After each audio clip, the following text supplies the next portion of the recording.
Oh, sabi dito mga kababayan sa kahindik na balita, yung fund misuse mga kababayan ni Inday Sara has breached plunder threshold, lumampas pa sa plunder threshold mga kababayan. Yan ang sabi dito sa balita as published by Philippine Daily Inquirer. Isang kasong pandarambong. Ito yung lumabas mga kababayan sa sinasagawang investigation ng House Committee on Good Government and Public Accountability. Yan po mga kababayan. At as usual, mga kababayan, hindi po nagpakita ni isa man sa Office of the Vice President at gustong ipaterminate ni Inday yung investigasyon because it is unnecessary daw. Yan o. Sabi dito sa balita ng Philippine Daily Inquirer, Sara Duterte to skip unnecessary House probe into the Office of the Vice President funds. In a letter dated September 23 and made public by the Office of the Vice President, ngayong araw na to, Duterte said that the hearing was unnecessary and was based on unsubstantiated allegations made by Manila 2nd District Representative Rolando Valeriano during his privilege speech. Sabi po ni Inday, yung claims niya can be easily verified through accomplishment report submitted by the Office of the Vice President and the Commission on Audit. Clearly niya, malinaw na ang ginagawang formal inquiry or hearing on the matter is unnecessary. Sabi po sa kanyang sulat mga kababayan, addressed to the House Committee on Good Governance and Public Accountability. In fact, sabi ni Inday, the invitation of the committee itself lacks any clear legislative objective or contemplated legislation that is expected as an outcome of the deliberation. Considering the aforementioned, I reiterate my request to terminate this inquiry immediately.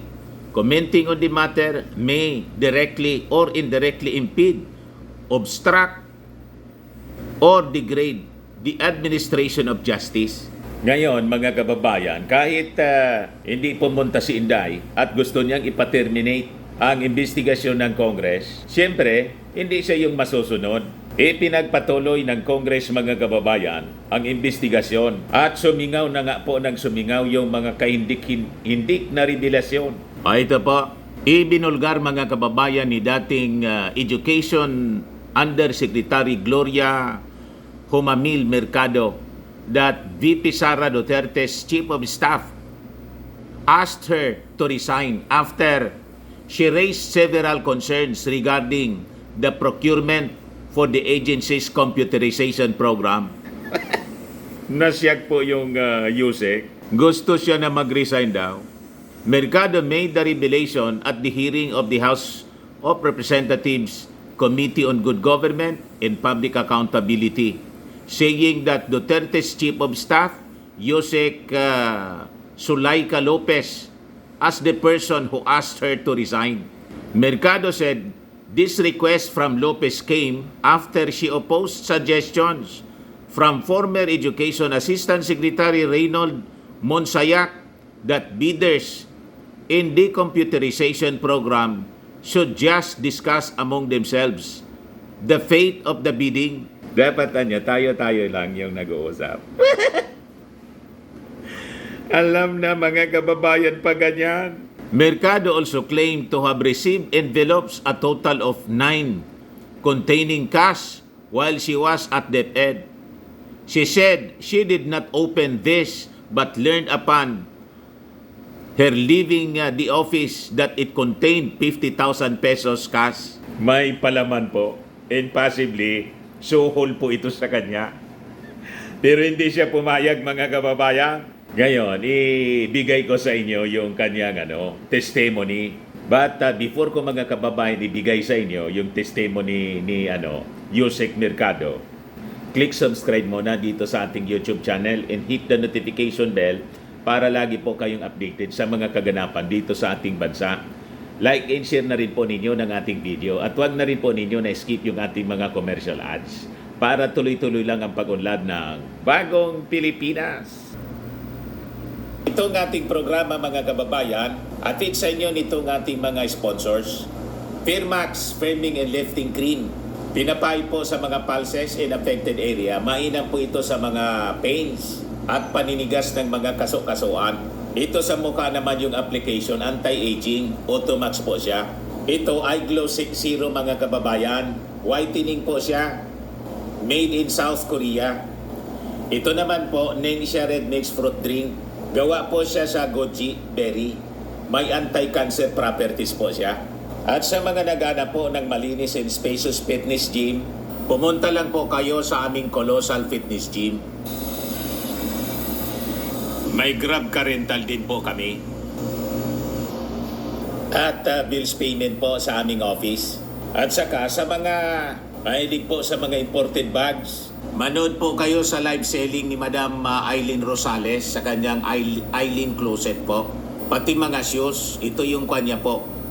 Ito yung kanyang page. Kita ninyo, napakagandang mga online selling po siya. Si Madam Eileen Rosales. Cellphone number niya po, 773-798-7816. Ngayon, balikan natin itong kahindik-hindik na revelasyon ni Yusek Mercado mga kababayan sa kanya pong sinumpaang salaysay. So ito po siya, pakinggan natin mga kababayan. At you have a statement. Meron po kayong statement na sasabihin, you are now recognized. Mr. Chair, before I start, I just want to say that this is a very difficult thing to do, and I apologize to my children who didn't like me to join this session, and also my colleagues who are my friends, but I have to read my statement. My name is Gloria Humamil Mercado, and I have dedicated over 40 years to public service in the government of the Philippines. In my last year with government, I served as the Undersecretary for Human Resource and Organizational Development of the Department of Education. I was appointed as DepEd Undersecretary by President Marcos, as recommended by Vice President Sara Semerman Duterte in 2022, and I assumed office in August of 2022 and February 2022. In February 2023, I was designated as the head of the procuring entity of DepEd. As one of the signatories of DepEd's checking account, alongside Undersecretary for Finance, Annalyn Sevilla, I signed checks related to all funds, and recall that some of the checks that I signed amounted to 37,500,000 pesos. Between February 2023 to September 2023, I received a total of 9 envelopes labeled Hope. My concurrent position at DepEd. May markang Hope. These envelopes were handed to me mostly by Assistant Secretary Sunshine Fajardo, which she says came directly from Vice President Duterte. What she would typically say as she hands the envelope. It would appear that I received this envelope by virtue of my office as Hope. Attorney Fajardo is the wife of Edward Fajardo, who is the Special Disbursement Officer. Although the exact date evades recollection, sometimes during the course of my tenure with DepEd, a member of my staff informed me that an inquiry was made by one of our officers in the field that Mr. Malinaw na Fajardo mga kababayan, padulas yung 50,000. Ano man po yon. Tapos may markang Hope. Such information to him was May nakasulat na Hope. my affirmed that it was upon the instruction of the Office of the Secretary. Evidently, it would appear that regional directors and other employees on the field would also receive sums on top of the regular salaries. Sometimes in October 2023, As the likelihood of a bidding failure for DepEd computerization have become apparent, I was approached by Attorney Monsayak, and he suggested in the presence of other officials who was with me that the bidders should just discuss among themselves. Mag-usap-usap na lang para hindi masayang yung pera ng 2023. I firmly asserted that the procurement must be implemented and conducted in strict adherence with the rules. Sometimes in the 3rd or 4th week of October, I was summoned by Zulaika Lopez, the Chief of Staff of the Vice President and Undersecretary of the OBP. I was informed that I should tender my resignation effective that day. I refused to resign and I insisted on departing from service through voluntary retirement. The timing of my meeting with Ms. Zulaika struck me as more than coincidental. It gave me the impression that my candid responses was the real reason behind the push to relieve me of my office. It was as if I have become an unwelcome obstacle, despite simply doing my job as Hope and Undersecretary of Human Resources of DepEd. Gusto niya Prior to my tamang meeting with Ms. Zulaika, there were tamang other sistema. secretaries and assistant secretaries who were summoned also and were also summoned, all of the same purpose of informing Nang ayaw them niyang sumunod that he sa should sistema tender their nila, gusto siyang resignation effective on the papagbitiwin. same day.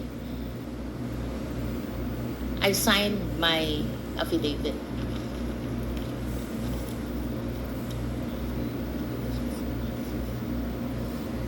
O ngayon, dito tayo sa interpellation sa kanya. Thank you po, ma'am, sa inyong statement.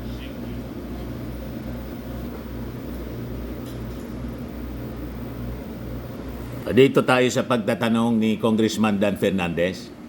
Your credibility and your capacity to lead yung sa Yolanda rehabilitation. I was actually wearing two hats, Mr. Chair. The first one is I was the commander of the Naval Forces Reserve, Eastern Visayas. I'm a Commodore po of the Philippine Navy Reserve. So reservist po kayo ng Yes ng po, Navy? sir. Yes, sir. And second is that I was the Senior Vice President and Dean of the Development Academy of the Philippines. And we were asked by Senator Ping Lacson, of then Presidential Advisor for the Yolanda Rehabilitation, to develop a course for the 179 municipalities and towns that were affected by which we call the Yolanda Corridor. So we customized a program for them, and they didn't come up with a thesis. It's a master's degree. What became out, each of the planner will come out with a new town plan that is on a build better framework. So in other words, Madam Chair, Mr. Chair pala, and Madam Gloria, yung buong trabaho po ninyo para maintindihan po ng in a layman's term, no? Yung naging trabaho nyo as Senior Vice President po ba kayo ng Development Academy of the Philippines? Yes po. If I may, no, ito po bang trabaho nyo dito, kung ilalagay po natin para mas maintindihan natin, kayo po yung nagte-train para dun sa mga career executive. Am I correct? Yes, Mr. Chair. So in other words, your capacity as one of the pillars of the Development Academy of the Philippines is to give ammunition to those affected doon sa Yolanda tragedy. Is that correct? Yes, Mr. Chair. Were you also a pioneer nung tinatawag natin sa Development Security Program for the Command and General Staff ng College ng Armed Forces of the Philippines? Yes, Mr. Chair. Were you a part of it? Kasi as also a reservist po, I realized that yung nag-aaral sa Command and General Staff College, we only get a certificate of a Command and General Staff course. So naisip namin sa DAP is to twin a program. We expanded the training so that pag-graduate nila sa Command and General Staff College, hindi lamang sila certified of the Command and General Staff course, meron din silang Masters in Public Management, Major in Development and Security. At So, yan, kwenta background ng career background mga kababayan nitong witness, si Yusek Mercado ng DepEd. O ngayon, dito na tayo sa mismong sinabi ni Mercado na binigyan siya ng siyam na na envelope na may pangalan na Hope. May nakasulat na Hope. Pero na-discover niya later, may nag-inform sa kanya kasi hindi man daw niya binubuksan na malamang padula sa kanya para hindi siya umimik. Pero umimik pa rin. Mga kababayan, hindi niya gusto yung ganyang kalakaran. Kaya pinagre-resign siya. Pakinggan natin yung pagtatanong po ni Representative Kuwa ng Maynila. Check ng DepEd. We were 9 po. Siyam po. Ano-ano po yung mga USEC na to? USIC for finance, admin, infrastructure. Infra? Yeah. We were admin, finance, curriculum, human resource and organizational development. Pakilakasan po, Human resource and organizational development, operations, planning,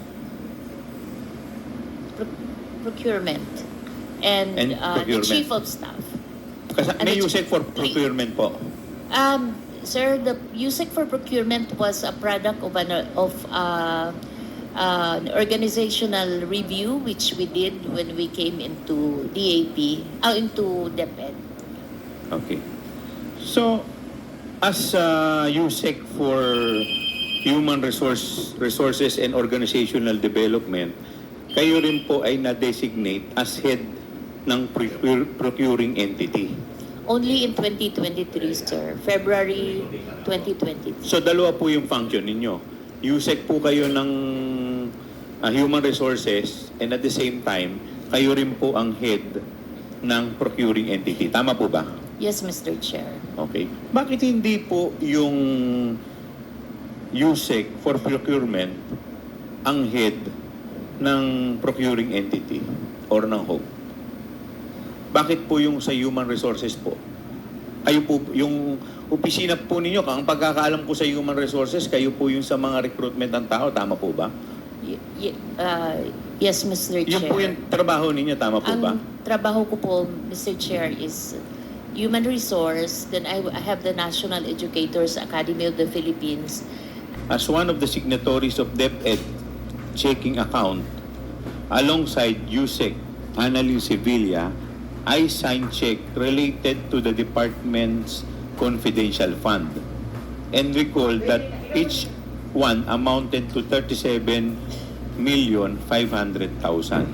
So ito pong 37,500,000, ilang beses po kayong nagpirma ng cheque in connection dito sa 37,000? Ilang 37,500,000 pong cheque ang napirmahan po ninyo? Habang HOPE po kayo. Mr. Chair, I'm not very sure if it's 2 or 3. Okay. It should be around that. 2 or 3. So more or less, mga nasa 54 million. Pirmahan po ninyo. Tama po? Yeah, but separate checks. Apo, dalawang check na worth 37 times 74. Apo. Now, to sabi po ninyo sa paragraph 4, between February 2023 to September 2023, I received a total of 9 envelopes labeled HOPE. My current position in DepEd during that time. Ano po? Tama po ba? Concurrent position. Yes. Your Honor. So tama po ba itong sinabi ninyo? Yes, Okay. Mr. Ano po Chair. yung laman nitong siyam na envelope na to? It's 50,000 pesos. 50,000. So 50,000 times 9. So for 9 months, ilang buwan po kayong naging HOPE? 9 months? May I explain that? Yes, please. I've been receiving that envelope, but I never opened it while I was at DepEd. The some of my friends, when I left, they saw that those envelopes still intact, not opened. So I actually didn't know how much money there was in each of the envelope. But how did you know na pera po ang When I laman? retired already, I was asking for an exit call so I could You were return asking for... an exit call when I was leaving already DepEd because I wanted to return those envelopes, but I wasn't able to have that exit call. I wasn't able to return, but so I sought some advice, and they just advised me to donate it to a non-government organization, which I did. And that's the only time that I opened those envelopes in front of the people that I was donating it. And it was 50,000 per envelope. So, 50,000 times 9, It's 450 po. And 450. they issued me a receipt for that 450. Okay. Sino po nag-issue ng receipt? Yung the one who, it's The one an NGO that Okay, I so donated yung the money. pinag-donate po ninyo. Yes. Do you have that receipt? Yes, sir. Thank Yes, you. sir. Can we Yes, have a Mr. copy Chair. of the receipt, Yes, ma'am? Mr. Chair. Thank you po. So, buwan-buwan po, nakakatanggap po kayo ng 50,000 at sinasabi po netong si Assistant Secretary Sunshine Fajarda. Sabi po ninyo sa kanya, itong envelope na to ay galing po from the Office of Vice President Sara Duterte o galing kay BP. So, ano po ba ang trabaho nito ni Assistant Secretary Sunshine Fajarda? She used to be the head executive assistant. Heya. And then she became an assistant secretary. Okay. At ang asawa po niya, sabi po ninyo dito, si Edward Fajarda, siya naman po ang Special Disbursement Officer. Tama po ba? Yes. Okay. So, ibig sabihin po, itong mag-asawa po, si Sunshine Fajarda at si Edward Fajarda ay very close po talaga sa Vice President. Tama po ba?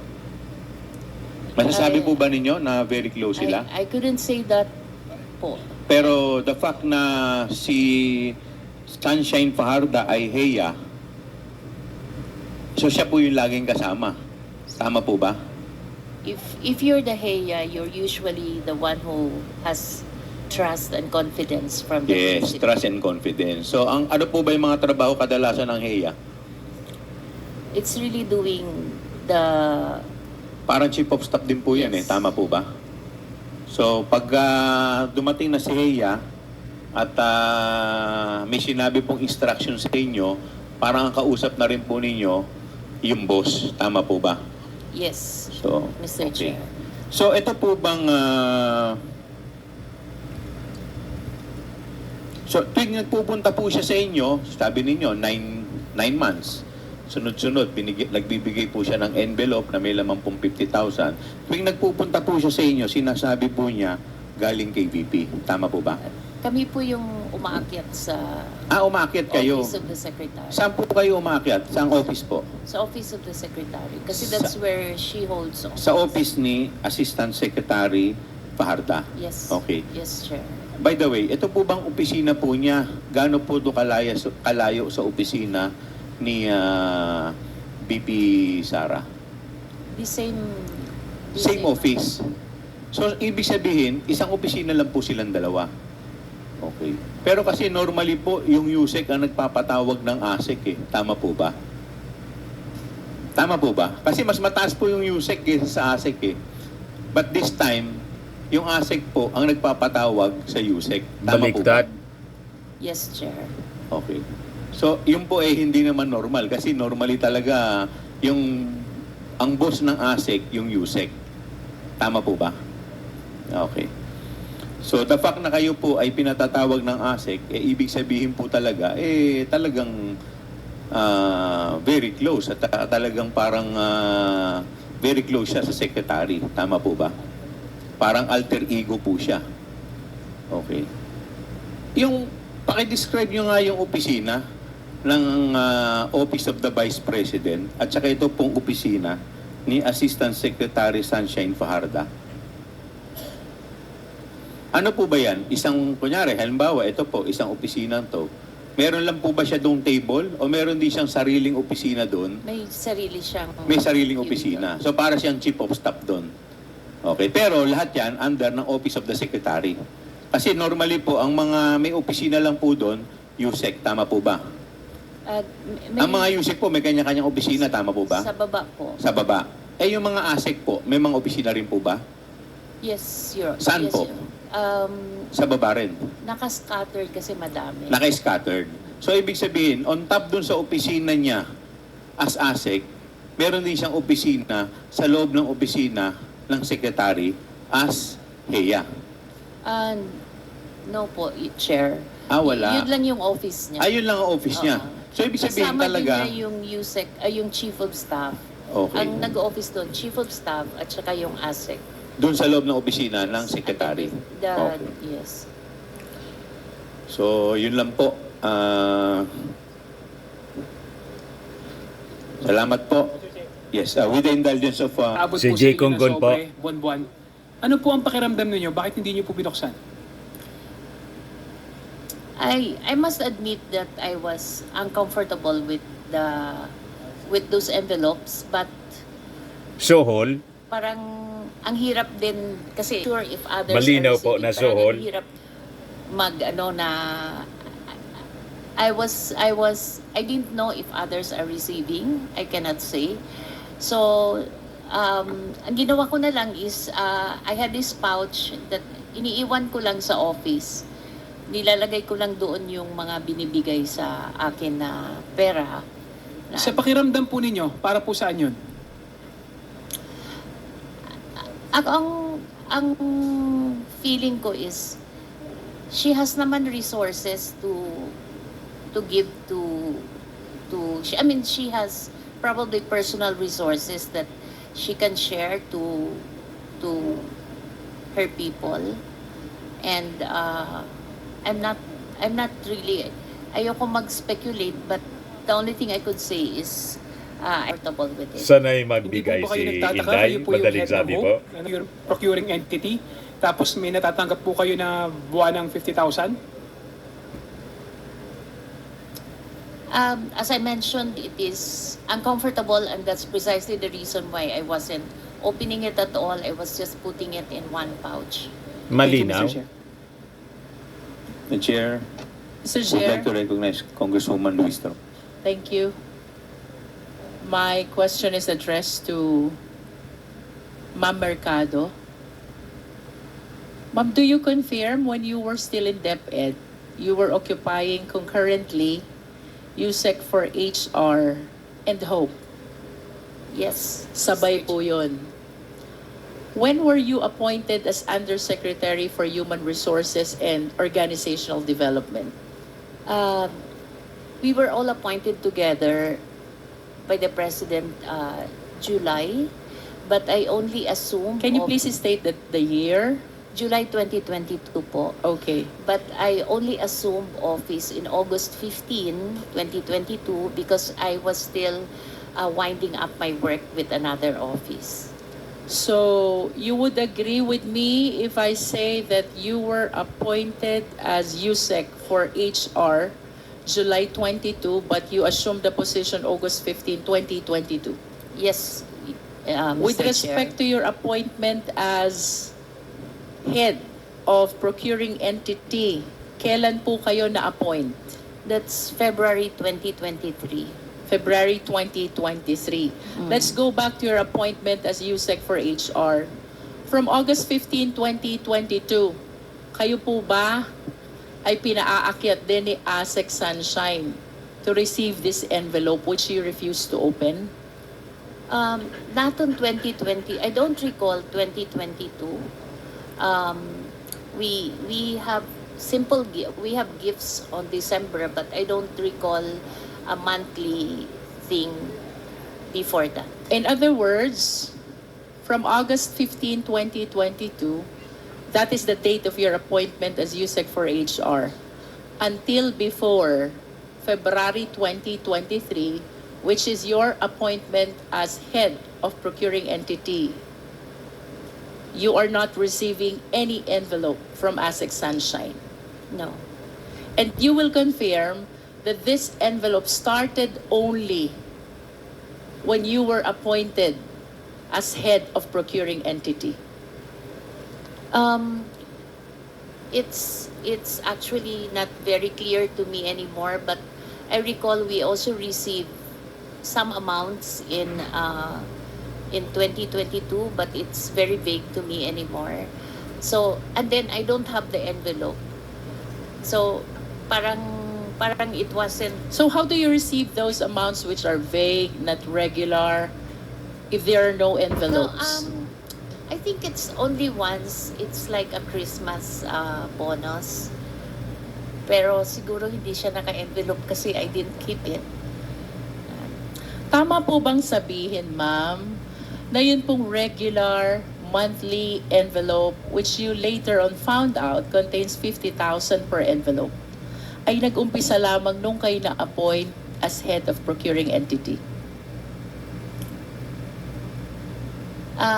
As far I'm still keeping those envelopes, so I would like to say yes. Yes, because it is very clear from your affidavit, no? This envelope started in February and ended in September of 2023. And earlier you said kayo po'y na-appoint bilang Hope noong February 2023. And prior to that, since your appointment in August 15, 2022, wala kayong nare-recall regular envelope which you were receiving from ASEC Sunshine. Can you please enlighten us? What is with Hope? Bakit dun lang po nag-umpisa itong envelope na ito upon your appointment as head of procuring entity? It's a very difficult task, especially for someone who has not tried to be one before. Parang it's an area that I really evaded all my entire government life. But there's just too many already pending procurement at that time. So when I was asked if I could be designated as the Hope, I first referred them to other people who are seasoned in procurement, like sina Yusek Repsi, but Yusek Repsi was already too preoccupied with operations.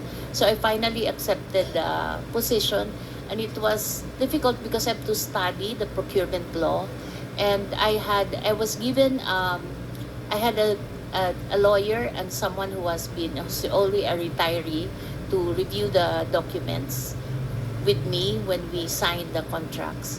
And I had commitment from when I accepted the post. I made it a family decision, like among the execom, I asked our legal before, Yusek Brady and ASEC Amanda Nograles, that everything that I signed has to be thoroughly reviewed by legal. And so I had that commitment of support from everyone in the execom, and so I accepted the post. In brief, ma'am, can you please enlighten us, why do you say na mahirap, difficult ang posisyon ng Hope? Because you have to look through all the documents, and it's like Which documents, ma'am? everything that goes through the bidding process. I am not part of the bidding process itself, but on the time that I was appointed, I was the one tasked to form the structure of who's chair for BAC 1, BAC 2. So I spoke to all the people which I know I will have comfort to chair specific committees, specific BAC. But the process of bidding, I'm not part of it, because you have to maintain you have to make sure that you're not enmeshed with the process itself, but you're just reviewing to make sure that the vice president secretary is protected with everything that I signed, because it's a delegated function. In other words, she's supposed to be the Hope. In other words, ma'am, you're the person who check all the documents coming from BAC before the vice president signs or approves. No, I signed because You sign for the... I have to sign because I'm the one the Hope signs. It's delegated to me already. And you will agree with me if I would say na you consider it difficult because it concerns matter about procurement and bidding, Yes. where there are a lot of issues surrounding, sometimes And it's just, issues too about many. bribery and corruption. You agree with me? yes, you're... And what do you think is the reason kung bakit yung envelope nag-start lang during your appointment as Hope? I think Bakit it's- po walang envelope nung HR pa lang kayo? Tapos biglang nagka-envelope nung naging Hope kayo? I think it's like an allowance maybe for an extra work because sometimes I have to stay until midnight to look at the documents when sometimes I have If one. that is just an allowance, ma'am, then the rest of the officials of the DepEd should be receiving also their respective envelopes. Do you think so? Don't you think so, ma'am? If that is just an allowance, Ngayon, present na mga kababayan in Congress yung pouch na pinag-ipunan niya ng envelope na binibigay sa kanya ng Assistant Secretary ni Inday na sa tingin ng mga congressmen, bribe po, so whole, para hindi umimik si Inday sa mga salamangka na nangyayari po sa procurement gamit yung confidential funds. Ito po, mga kababayan, Ang sakit naman noon, ordinaryo lang akong trabahante tapos inano ka ng Vice President, di ba? It's very painful. Mami, nagtama po kayo. I hope you don't mind. Gusto ko lang pong malaman kasi sabi po ninyo 40 years na po kayo in government. I'm 65, sir, but I... So at the time when you were appointed as USEC noong 2022 ba? 2022? ayan po, mga kababayan, yung pouch na pinaglagyan niya ng... ito yung mga envelope na may 50,000 bawat isa.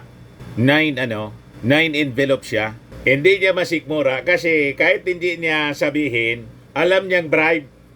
Dinonate na lang niya, mga kababayan, sa isang NGO. At may resibo daw siya. Madaling sabi, mga kababayan, may mga honest pa rin tayo sa gobyerno. Sa kanya, still honesty is the best policy. Kaya hindi na siya naniniwala ng honesty. Sanay na po. Ituloy natin ang pagtatanong ni Luistro. then the rest of the officers of DepEd should have their own envelopes as well. Mr. Chair, that's precisely the reason why I did not open any of it. Because I that understand. was very uncomfortable. on I my understand. And that leads me to the next question, ma'am. Why were you so uncomfortable with the envelope when you believe that that is just an allowance? part. Because, ma'am, I'm 40 years, Mr. Chair, I'm 40 years in government. The only time I have an ombudsman case is when I advised my principal not to sign an importation, when I was the deputy cabinet secretary, and I advised my principal not to sign an importation because there was no rice crisis. That's my only ombudsman. I have to protect that name. Self-made po kami. I come from Samar. I was a scholar since I was grade 1 until I took my PhD. Ayaw So I niyang have masira all yung reasons to pangalan protect niya. My name, Your Honor. And I'm in the home stretch of my career. And then I'm being thrown into that position, which I have no control because I'm only studying it. So that's my... Ma'am, I wish to remind you of the terminologies which you mentioned already. With all due respect po sa inyo, no? Because I want to elicit this information from you. Kanina po sabi nyo, the position, the job of Hope is very difficult. Do you confirm? yes. Yes.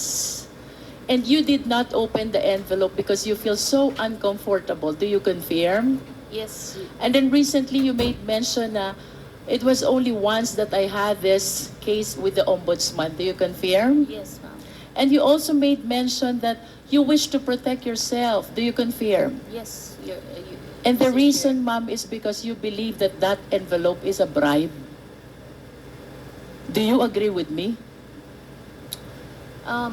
Because I'm a- otherwise, you will not appreciate the job as difficult. You will not uncomfortable opening what you believe is allowance. You will not be thinking about the ombudsman case. You will not be thinking about Alam protecting niyang yourself. Zohol. The reason why you are considering all these concerns is because you believe that the envelope is a bribe. Do you agree? Yes or no, ma'am? It's kind of harsh word to use, bribe, because if Or should I say, oh, it is a Mami, means to influence your decision being the hope? it could be. You said yes to that? You said it could be. Could be. I wish to manifest, Mr. Chair. Malinaw pong bribe, Sohol. Ayaw lang niyang sabihin yun na Sohol. It's harsh niya to say that word. Pero alam niya, kaya hindi niya tinatanggap kasi Sohol, galing kay Inday.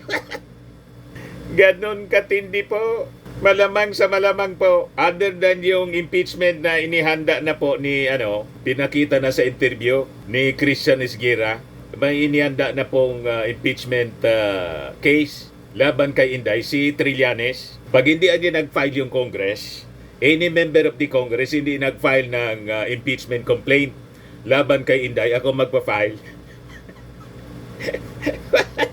So other than the impeachment complaint, mga kababayan, baka makaso si Inday ng plunder. Yan sabi rito ni Congressman Chua, BP Duterte's alleged fund misuse can be considered a plunder case. Sa kabaga mga kababayan, gusto ninyo si Inday maging Pangulo? Baka malimas po ang kaba ng bayan. Sa mga naghanap ng malinis and spacious fitness gym, pumunta lang po kayo sa aming Colossal Fitness Gym. We also offer Grab Car Rental with our brand new 2023 model ng Toyota Innova. We also accept booking for those who are planning to travel via PAL, Cebu Pacific, and other airline companies, local and international, and bills payment for Meralco Bills, PLDT, Aleco Bills, etc. Ang Colossal Fitness Gym is located at 3rd floor Security Bank Building, Landco Business Park, Legazpi City, Albay. For inquiries, look for Chilon Maravillas. Contact number 0966-802-0949. Yan yung aming Innova. Lagi na pong matao sa amin. Pati mga foreigners po, tingnan ninyo. Mga British tourists sila. Ang lalaki ng katawan na, mga kababayan, nag-gym sa amin. Ito naman po, Indian National. Ito mga mga European sila. Ito naman yung bago naming product na binibenta online, Eye Glow Serum. Whitening po siya galing sa South Korea. Tingnan ninyo yung epekto sa aking anak na architect entrepreneur, Riz Maravillas. For inquiries, look for Riz Maravillas on FB. Ito naman po, Firmax Firming and Lifting Cream. Pinapahid po ito sa mga pulses and affected area. Mainam po ito sa mga pains at paninigas na mga kaso-kasuan. Ito po, Automax Radiant Serum. Sa mukha naman yung application. Anti-aging po siya. You will look 10 years younger than your age. Sa mga cancer patients naman po, baka lang gusto ninyo itong itry. Nengxia Red Mix Fruit Drink. Hindi man po siya gamot, food supplement siya. Kaya lang, gawa siya mga kababayan sa goji berry. Yung goji berry may anti-cancer properties. Yung mga inquiries ninyo, dumiretso na lang kayo sa aming messenger sa Facebook para masagot namin agad. Ayos po, ako po si Dante Maravillas. Bye-bye. God bless.